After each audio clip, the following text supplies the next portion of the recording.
주님의 말씀입니다. 경청하십시오.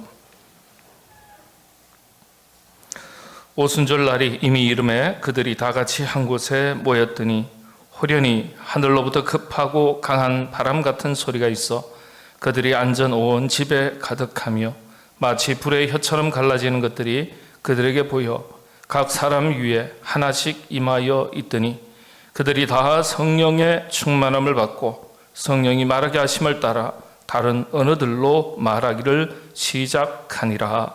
아멘.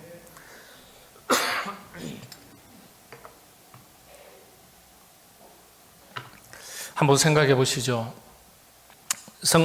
성경적 기준으로 볼 때 참 좋은 교회는 어떤 교회일까? 또 참 좋은 그리스도인, 참 좋은 그리스도인은 어떤 사람을 두고, 성도를 두고 참 좋은 그리스도인이라 그렇게 말할까요?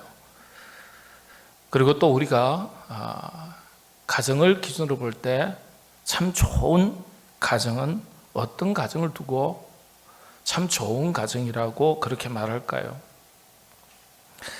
이 질문에 대한 해답이 오늘 말씀에 있습니다.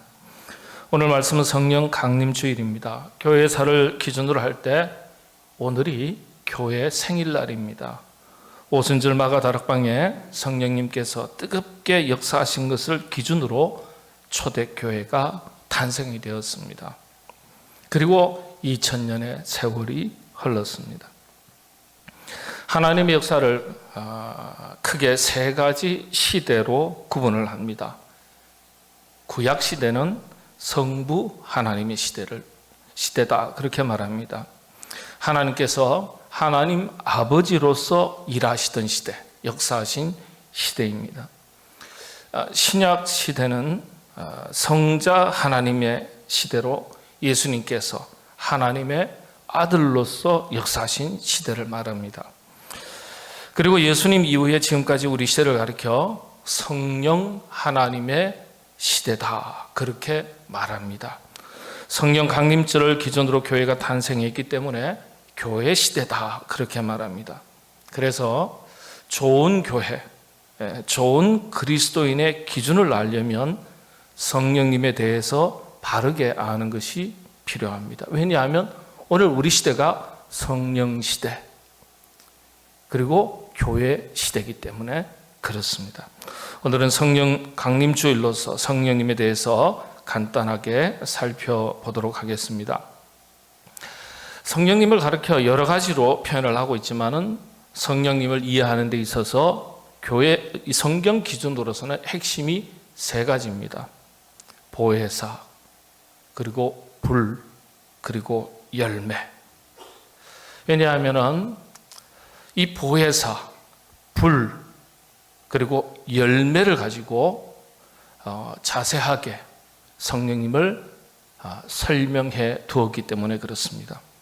설명하신 것에는 의도가 있는 것이겠죠. 성령님이 이런 분이라고 우리를 이해시켜 주시는 거예요.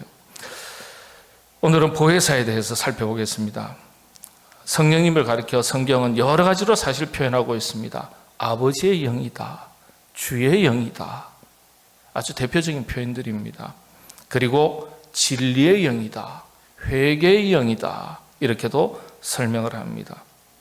그런데 여러 가지 표현들 중에서 성경적으로 성령님을 가장 정확하게 표현하는 말은 보혜사라는 뜻입니다. 보혜사. 보혜사란 성령님에 대한 가장 정확한 표현입니다. 요한복음서에 그런 말씀들을 잘 설명해 두고 있습니다. 보혜사를 가리켜 헬라어로 파라클레이토스 이렇게 이야기합니다. 직역을 하면은 옆으로 오도록 부름받은 사람 혹은 격려하고 권하는 자, 곁에서 격려하고 권하는 사람을 말합니다. 흔히 이걸 압축해서 간단하게 중보자, 위로자, 변호자 이렇게 말합니다. 이 세 가지의 뜻이 있습니다. 파라클레토스 혹은 파라클레이토스. 원 단어 뜻은 옆으로 오도록 부름받은 사람, 곁에서 격려하고 권하는 자. 사람은 아닌데 그렇게 표현을 했습니다. 쉽게 이해하시려면 중보자, 위로자, 변호자, 이렇게 기억하고 계시면 됩니다. 중보라는 것이 어떤 의미입니까? 중보하다. 우리 중보기도 이런 말 하지 않습니까? 중보, 쉽게 말씀드리면 돕는 역할을 중보라고 말합니다. 그 사람의 인생이 깨어지지 않도록 돕고 다리를 놓아주고 연결해주는 역할.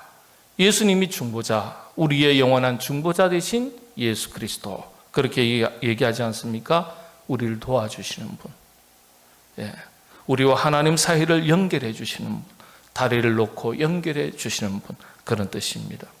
자, 위로자라는 것이 어떤 의미입니까? 특별히 보혜사를 가리켜 위로의 영이다, 그렇게 말합니다. 그 누구도 위로해 주지 않을 때 상처받고 지친 영혼을 위로해 주며 이렇게 세워주시는 역할을 감당하시는 분, 그런 뜻이죠. 또 변호자, 변호사 마찬가지겠죠. 보호해 주는 겁니다. 울타리가 되어 주시는 분이에요. 억울함이 없도록, 그렇지 않습니까? 억울함이 없도록, 또 원통함이 있을 때는 그 원통함을 풀어주시는 분이 우리 예수 그리스도, 변호자, 변호되어 주시는 분, 이런 뜻입니다. 이런 의미를 가지고 있는데 성령님께서 바로 이런 분이라는 것입니다. 이렇게 성경은 성령님을 아버지의 영, 주의 영, 진리의 영, 회개의 영 이렇게 부르면서 이 모든 의미를 보혜사라는 단어의 말에 다 담았습니다. 보혜사. 그러니까 성령님 그러면 어떻게 기억하셔야 돼요? 보혜사. 딱 그러면요, 이 성령님 여러 가지 역할, 그 단어에 담긴 의미가 다 이 보혜사라는 말에 녹아나 있습니다. 특별히 보혜사라는 말에 방금 말씀드린 대로 세 가지 뜻 중에 특별히 위로의 영에 주목할 필요가 있습니다. 왜냐? 성령님의 별칭인 보혜사라는 단어 자체가 위로와 격려라는 뜻이에요. 위로와 격려라는 뜻. 그런 의미를 가지고 있습니다. 그래서 성령님을 이해할 때 진리의 영, 회개의 영, 아버지의 영, 주의 영 여러 가지를 이해하지만은, 여러 가지로서 이해하지만은 단어 자체로만 이해한다 그러면은 위로와 격려, 우리를 위로하시는 분, 중보하시는 분, 우리를 변호하시는 분, 이런 뜻이에요. 위로. 성령님은 우리로 하여금 바른 길로 나아가도록 위로하시고 격려하시는 분이세요. 상처가 나고 지치고 힘들 때 우리 곁에서 위로해 주시고 품어주시고 상처난 곳을 싸매어 주시면서 용기를 주시고 길을 잘 걸어갈 수 있도록 격려해 주시는 분이 바로 성령님이십니다. 그러니까 성령님을 늘 가까이 하고 동행하며 산다는 것이 참 중요하죠. 우리가 자주 사용하는 말 중에서 성령 충만이라는 말이 성령님과 깊은 교제와 동행을 의미하는 단어입니다. 성령 충만함에 대해서 조금 설명을 드리면요, 성경은 특별히 교회는 그리스도의 몸이라고 정언하고 있습니다. 다시 말씀을 드리면 교회는 그리스도의 몸으로서 곧 성령의 전인 것을 말합니다. 그래서 성령 충만은, 특별히 성령 충만한 교회는 바로 이런 보혜사의 성령님의 특징들, 성령님의 역사가 뜨겁게 역사하는 교회가 성령 충만한 교회인 것입니다. 교회다운 교회가 되는 것입니다. 서두에 말씀드린 대로 좋은 교회가 되는 것입니다. 좋은 교회는 어떤 교회라고요? 성령 충만한 교회가 좋은 교회. 성령님께서 뜨겁게 역사하시는 교회가 좋은 교회예요. 그런데 성령님이 어떻게 뜨겁게 역사하시느냐? 말씀드린 대로 위로와 중보와 그리고 우리를 보호해 주시는 그런 은혜가 뜨겁게 나타날 때, 그런 교회가 좋은 교회인 거예요.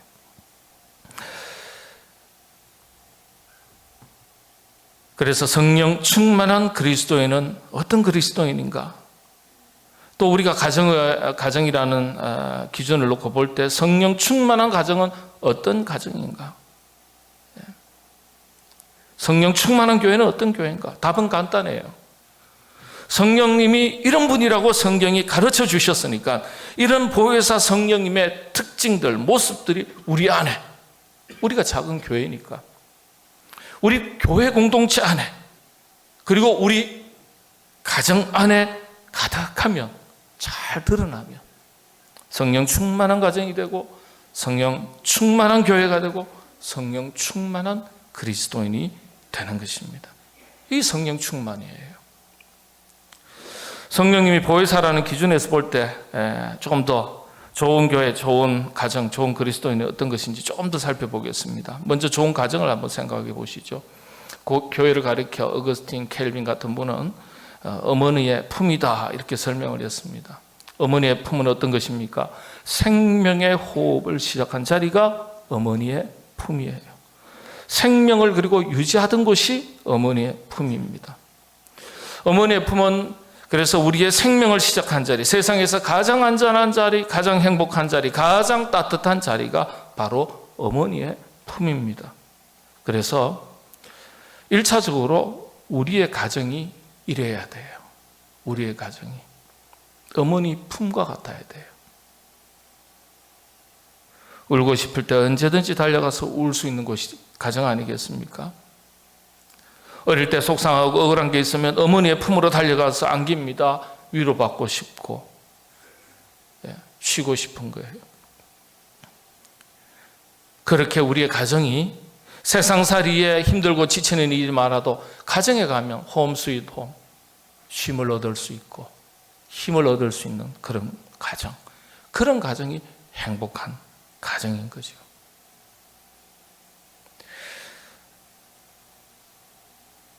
세상에서 마음이 둘 것이 없을 때 우리의 가정은 언제라도 돌아와서 마음이, 몸이 쉴 수 있는 곳이 되어야 합니다.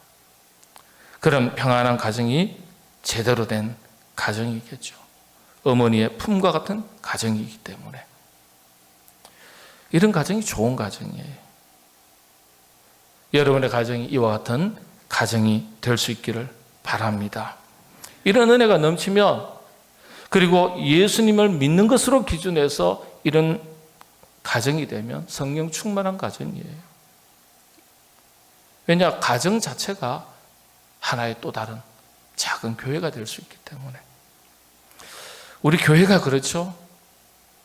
영적인 가족 공동체지 않습니까? 어머니의 품과 같은 좋은 가정 같은 교회가 되어야 하는 것입니다. 쉴 곳이 있고 기댈 곳이 있고 위로받을 수도 있고 웃을 수 있고, 세상은 불편했지만 교회 오면 몸과 마음이 평안해질 수 있어야 돼요. 편안해질 수 있어야 돼요. 이걸 잃어버리면 우리 몸은 여기 이렇게 있어도 마음의 고향을 잃어버린 사람과도 같죠. 눈치 주고 눈치 보고 끼리끼리 사람들이 나뉘고 상처받은 영혼이 또다시 상처를 주고받고, 사람도 고약한 사람들이 있듯이 교회도 고약한 교회들이 있을 수 있는 겁니다. 그래서 그런 교회는 세상보다 못하다는 소리를 듣게 되는 겁니다. 그래서 교회는 언제라도 우리가 몸과 마음과 영이 지칠 때, 마음을 두고 찾아왔을 때 위로받고 새 힘을 얻을 수 있는 곳이 될 수 있어야 합니다. 그래야 좋은 교회가 되는 것입니다. 바라기는 우리 삼성 신앙 공동체, 우리 교회가 이렇게 보혜사 성령님, 특별히 성령 충만한 교회가 될 때, 그 성령 충만한 교회가 어떤 교회라고요? 보혜사가 위로의 영입니까? 우리 교회가 이런 위로의 큰 은혜가 넘치는 그런 교회가 될 수 있도록 하나님께서 은혜 주시기를 바랍니다. 좋은 그리스도인, 어떤 그리스도인이 좋은 그리스도인입니까? 우리 자신을 한번 돌아보시죠. 우리 자신이 작은 교회예요. 내 안에 성령 충만함이 있습니까? 다른 여러 가지 기준을 두고 성령 충만은, 성령님은 위로의 영이라 그랬으니까. 그렇죠? 우리가 성도와 성도의 관계 속에서 우리 다른 성도들이 나 때문에 위로받고 격려받을 수 있어야 돼요. 우리 자신 그런 역할을 잘해야 돼요. 그러면 우리 성령 충만한 사람이에요. 내 안에서 위로의 영이신 성령님께서 뜨겁게 역사하시니까 하나님의 은혜는 쥐어짜는 게 아니고 흘러 넘치는 거니까. 성령님께서 위로의 영으로 내 안에서 역사하시면 우리가 위로의 도구로 쓰임받는 거예요. 지친 영혼들, 성도님들, 세상살이에, 직장생활에, 사업에 이런저런 문제로 인해서 지치고 상한 심령이 우리 곁에 있을 때 말 한마디에, 표정 하나에도, 손 한번 잡아드리는 것에도 힘을 얻고 위로를 받을 수 있는 그 역할을 잘 감당하는 분이 성령 충만한 성도님, 성령 충만한 그리스도인이에요. 그런데 우리는 성령 충만을 신비한 경험에서 찾으려는 있는 경향성이 있습니다. 특별한 은사 체험이라고 이해하는 경우도 많죠. 그것만 가지고서 성령 충만을 설명할 수는 없습니다. 그런 신비한 놀라운 은혜의 역사가 성령님의 역사를 통해서 나타나요. 그러나 그것만 가지고 설명하는 건 아니죠. 진정한 성령 충만은요, 바로 성령님의 임재가 자기 삶에서 잘 드러나고 실천되어져야 돼요. 위로의 영이라는 관점에서 볼 때 누가 나에게 다가와서 신세 한탄하고 하소연할 때 우리가 잘 들어주면 그분 참 성령님의 역사하심에 도구로 쓰임받는 거예요. 예? 누가 나에게 다가와서 기대고 싶을 때 내 어깨를 내어줄 수 있는 그런 마음을 가지고 살아가고 있는지, 위로받고 싶은 사람이 찾아왔을 때 위로의 말 한마디를 건넬 수 있는 그런 넉넉한 마음으로 살고 있는지, 상처받은 영혼이 힘들어하고 지쳐있을 때 함께 도와주고 함께 일으켜 세워주고 힘이 되어주고 있는지, 말이라도 힘이 되어주고 있는지, 그런 역할을 잘 감당하는 그리스도인이 되면 우리가 성령 충만한 사람이 되는 거예요.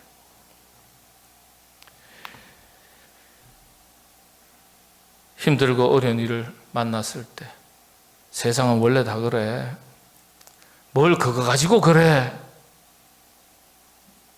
이것도 위로가 되긴 될 수도 있겠지만은, 그런 얘기할 때는 나를 이해하고 또 나에게 용기를 주고 힘을 주는 그 말 한마디를 듣고 싶어서 신세 한탄하는 것 아니겠어요?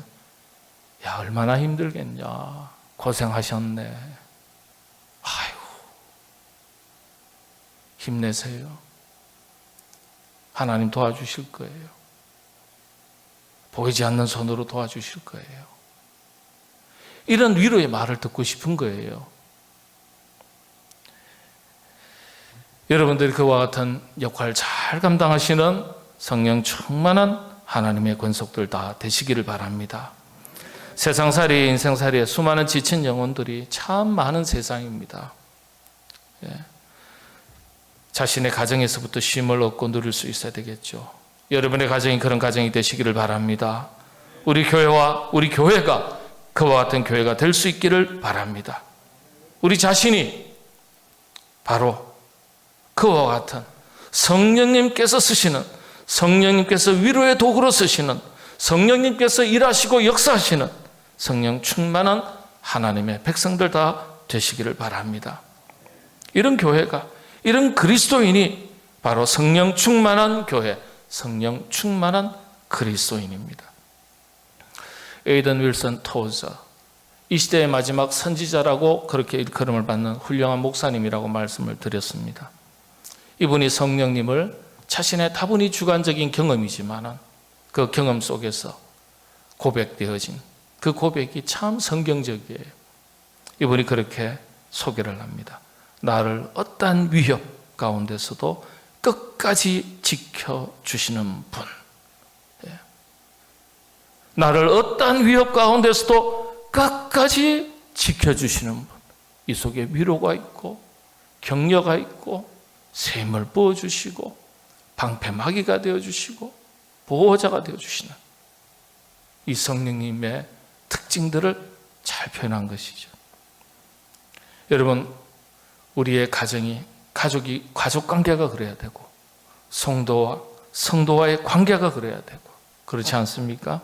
우리 자신이 한 사람 한 사람이 작은 교회로서 그와 같은 역할을 감당할 수 있어야 되겠습니다. 마지막으로 교회의 머리가 되신 예수님께서 예수님 품으로, 교회 품으로 부르시는 아주 명확하고 아주 간단한 말씀이 있습니다. 에이든 윌슨 토저 같은 목사님이 이 구절을 가리켜 좋은 가정, 좋은 교회, 좋은 그리스도인의 기준이다 이렇게 설명을 했습니다. 맞는 말이고 참 동의가 되고 공감이 됩니다. 마태복음 11장 28절, 누구든지 많은 분들이 여러분을 찾아가실 때 여러분이 이런 분이 되어주시기를 바랍니다. 우리 교회가 세상에서 이런 교회가 될 수 있어야 되겠습니다. 우리 자신이 작은 교회로서 이런 교회가 될 수 있어야 되겠습니다. 같이 한번 봉독하겠습니다. 수고하고 무거운 짐진 자들아 다 내게로 오라. 내가 너희를 쉬게 하리라. 나는 마음이 온유하고 겸손하니 나의 멍에를 메고 내게 배우라. 그리하면 너희 마음이 쉼을 얻으리니 이는 내 멍에는 쉽고 내 짐은 가벼움이라 하시니라. 아멘. 우리 모두 이와 같이 참 성령님께서 역사하셔서 누구든지 지치고 상한 영혼들이 있을 때 위로해 줄 수 있는, 격려해 줄 수 있는, 용기를 북돋아 줄 수 있는, 도와줄 수 있는, 다리를 놓을 수 있는 그와 같은 성령님의 위로의 도구로 쓰임받는 여러분 되시기를 바랍니다. 우리 교회가 그런 교회 되면은 세상 사람들이 많이 찾지 않겠습니까? 저 교회 가면 쉴 수 있다, 마음이 편하다. 저 교회 가면 성도님들이 참 말 한마디에도 얼굴 하나에도 위로받을 수 있고 참 새 힘을 얻을 수 있다. 여러분, 그런 교회가 좋은 교회입니다. 가정도 그런 가정이 좋은 가정 아니겠어요? 아버지의 품, 어머니의 품은 가면은 세상살이에 여러 가지 시달린 자녀들이 어머니, 아버지의 그 품에, 그늘 아래 들어가면 위로가 되고 힘을 얻고 용기를 얻을 수 있는 그와 같은 부모님, 그와 같은 가정이 된다면 우리 가정이 이 땅에 이루어지는 작은 천국이 될 줄로 믿습니다. 그런 가정들 다 되시기를 바랍니다. 기도하겠습니다. 보혜사 성령님, 우리 안에 내주하시고 역사하셔서 우리 주 성령님께서 우리에게 큰 위로자가 되어주시고 중보자가 되어주시고 보호자가 되어주신 것처럼 우리도 누군가에게 이와 같은 큰 위로와 중보와 또 보호자가 되어주는 귀한 역할들 잘 감당할 수 있도록 인도하여 주옵소서. 우리 교회가 세상 사람들에게, 지치고 상한 심령들에게 쉴만한 그늘이 되고 참 용기를 얻고 힘을 얻는 처소가 될 때 성령 충만한 교회가 되는 줄로 믿습니다. 우리 교회가 이 교회에 속한 살아가는 모든 죄의 권속들이 성령 충만한 그리스도인이 되어 성령님을 본받아 살아갈 수 있도록 인도하여 주시옵소서. 예수님의 이름으로 기도하옵나이다. 아멘.